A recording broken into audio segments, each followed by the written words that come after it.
I am personally a massive fan of creature feature movies, but the unfortunate thing is we don't really get a huge amount of them that are really, really good. So whenever I get the opportunity to see an animal or even monster-based horror film, I jump at the chance, and of course I always hope for the best. Some are definitely better than others, with pretty much the holy grail of the genre or subgenre being, of course, Jaws. There are some other interesting ones, like Lake Placid, for instance, or the Piranha movies, I know some people are a big fan of, but there are very few which are genuinely great. This isn't one of them, and I'm not going to claim that it is. Razorback is an interesting movie, and it's not necessarily a movie which I would recommend expecting to love. It's a very unique film. I went into the movie expecting basically Jaws in the outback, and to some degree that is kind of the concept. Now, without spoiling anything, the story revolves around a really big boar in Australia which is deadly. It's killing people, and there are a number of people who don't believe that this massive boar exists, and there are some other people who do and who want to, for various reasons, hunt it down and kill it. And as far as creature features go, that's about all the story that you realistically need. So the real question is, does it manage to pull off a good creature feature? Well, having watched the movie and making some notes on it as well, I'm not sure. I'm actually not sure whether this is a good movie or not. Now, would I recommend checking it out to a creature feature or horror fan? Yes, I think I would. But I wouldn't recommend watching it expecting to love it. As I said earlier on in the video, it's a film with a very unique, sometimes weird style, both visually and storytelling wise. There are some surprisingly mean-spirited choices and characters in the film, which overall has a tone which is very much a B-movie style film, which is exactly the way you'd want it to be. But those characters and how mean-spirited, really mean-spirited some of the choices made are, I found a little bit jarring when combined with the more cheesy B-movie style that the film has as a whole. Those two things kind of clashed, and it wasn't really in a comedic way. Some of the time it felt as though the movie was trying to be comedic, and sometimes it felt like it was trying to be deadpan serious and maybe even some serious horror, people-based horror rather than creature horror. That's brave and bold, but it didn't necessarily hit the mark every time for me. The visual style of the movie is interesting. It has a very orange, saturated look, which is kind of what you'd expect from a movie set in Australia, and it works. It looks great. I do like the look of the film very much. I think Australia has fantastic looking scenery for films, and it lends itself towards having this, what I've sometimes referred to before as an anti-claustrophobic feel. And what I mean by that is there are certain movies like Alien or The Thing and various others as well which make very deliberate choices as to where they set the film. In space, deep underground, in an Arctic research camp, those kind of places are very difficult to get away from. They feel very small, very enclosed, very claustrophobic, and that works well. It's pretty much the easiest way of having your characters unable to get away from the situation. That's great, and it works well. I'm not knocking that at all, but there are some scenarios and some films where they do the exact opposite, but it works in a very similar way. Because by making the movie huge and very open, you can have the exact opposite scenario producing the same feeling. Because if you imagine a tiny box that you can't get out of, that's a trapping feeling. It's a difficult situation to get out of. But then, imagine the exact opposite of that. Imagine standing in the middle of a desert with nothing in any direction as far as you can see. It's the exact opposite thing, but it produces the exact same feeling. Helplessness. And that is such a great visual style that something like setting a movie in Australia can have. That seemingly endless field of dust in every direction can really work to your favour, and I do think that this movie plays on that very well. There are some points in the film which I think could have easily been cut out and it would have been better for it, such as some completely pointless and very psychedelic dream sequences which have no bearing on the plot whatsoever. They're just in there and I don't really know why. Maybe for the artistic value, maybe to add to the craziness, maybe just to pad the runtime. And speaking of the runtime, Razorback is only a 90-minute movie, but to be honest, it feels like more.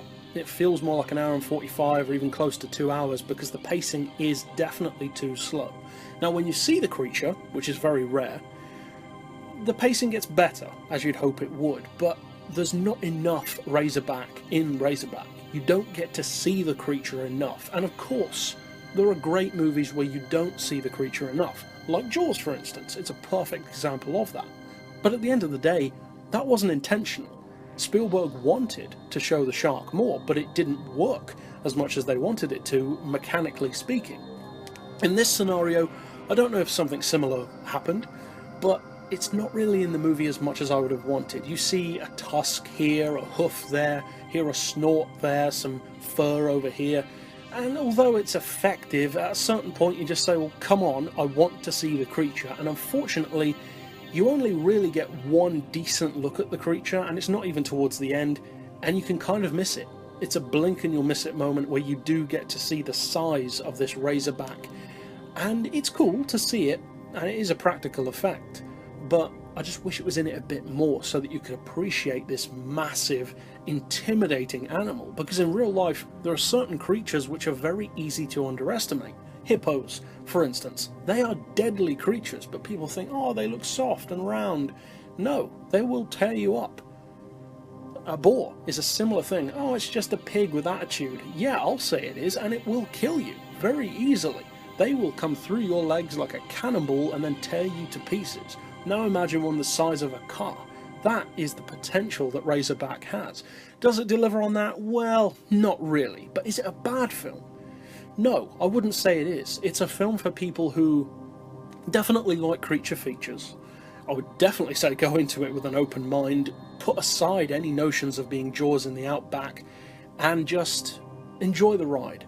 You won't necessarily want to watch it twice, but at the same time it's the kind of movie which, if you do love it, and I think some people probably will, it's the kind of movie which people could go out of their minds for as superfans. It's just got that weird, otherworldly quality to it that certain movies have, which some people love. It's like catnip to them. For me personally, it wasn't, but I could definitely see that being the case for some others. A couple of other things that I did enjoy about the film are the soundtrack. I do like the music of the film, and I like some of the, without spoiling anything, choices that they made about killing certain characters. It's pretty risky, and it kind of pays off, and it's some of those decisions which I would say save the movie from being kind of forgettable. It's not a movie as is that loads of people talk about, and that's kind of a shame because it's not bad, and I like some of the decisions that they made. It's just a film which I think is very easy to misunderstand. It's a very easy film to forget about in the long run because there are so many creature feature films, and it's a film which is just weird enough to put most people off. So what then about our individual scores? Well, first of all we have the story and the plot, and for the story and plot of Razorback, I'm actually going to give it a 6, and that's relatively generous. I think other people probably wouldn't be that generous with this film, but I do like some of the daring choices that they made in terms of who you think the main characters are and what people do to those main characters. It's pretty cool. As I said, pretty ballsy, some of the choices that they made, and I respect them for that, and I like the film more for it. Overall, it's still not an amazing story, and it's not amazingly told. And as I said, the runtime is definitely a bit too slow, the pacing is too slow, so those things really hold it back from being even higher, but it's definitely above par. As far as the characters go, the motivations, the casting, well, I am going to rate it a little bit under par in that regard. I'm going to give it a 4. Because for those who are maybe new to the channel, I give every movie basically a 5 in every way to start with. 5 out of 10 is my default. That's what the movie should be as far as I'm concerned. Anything lower than that means that it's falling short of the mark, and of course by definition anything higher is better and better. So for me, I am saying that this movie is a little bit under par as far as characters go. It's not awful, far from it, but there are some dumb decisions, there are some strangely annoying characters who are, I think, trying to be comedic, but it doesn't really pull it off, and overall it's just not fair to give it a default 5 because in some ways it wasn't as good as it should have been, but it wasn't awful. It's that kind of movie where it's a bit meandering as to what score I'm going to give it. As far as the visuals go, the special effects, practical effects, makeup, the overall look of the film, cinematography, as I already said earlier, I do like the look of the film, I love the location, I do like the majority of the camera work, I love the colour grading, some of the psychedelic sequences lend themselves towards looking nice, although story-wise they were pointless, and the creature itself has a cool design when you actually get to see it, but as I said earlier, you don't get to see it that often. So overall, for that, I'm going to give it a 6. It was above par. It certainly wasn't boring to look at. I think the visual aspect of the film may be the best part of the film overall. It's a nice looking film. As I said, nice location. But I would have liked more, especially in terms of gore and creature effects and getting to see the creature more than we actually did. As far as the audio goes, the soundtrack, sound design, music in the film, again I'm going to give it a 6, because as I said, I did like the music of the film, I like the soundtrack of the film, I like to some degree the sound effects, though there aren't as many as you might sometimes have in a typical monster or creature feature film, and the majority of that score is carried by the soundtrack. I do like the soundtrack of the film. And finally, of course, the most subjective to me personally is the rewatchability factor, and by definition tied into the entertainment factor of the movie. And for that, I'm actually going to put it right in between all of the other scores at a 5 out of 10. And the reason why I'm giving it a 5 is because I don't know. As I've mentioned a couple of times and alluded to a couple of times, I don't know how I feel about this film. It's a very unique film, and I do like it for that, but just being unique isn't necessarily a good thing. There are other horror movies like Rubber, for instance, which is definitely unique. It's about as unique as you can get, and I love that movie. It's one of my favourite horror films because it's so stupid, and it completely runs with the concept of being dumb and embraces it, but it makes the film really high quality as well with a great soundtrack. Whereas this movie, it does some things really interestingly, and I would say really well, and other things fall a little bit short of the mark. So overall, I'm giving it a 5 as kind of a balance between the two. It wasn't bad, but it wasn't great. Some people, as I said earlier, I think will love this movie, and it will become kind of a cult classic for those, but it hasn't really attained that in the broader scheme of things. It's certainly not up there with others in the creature feature genre.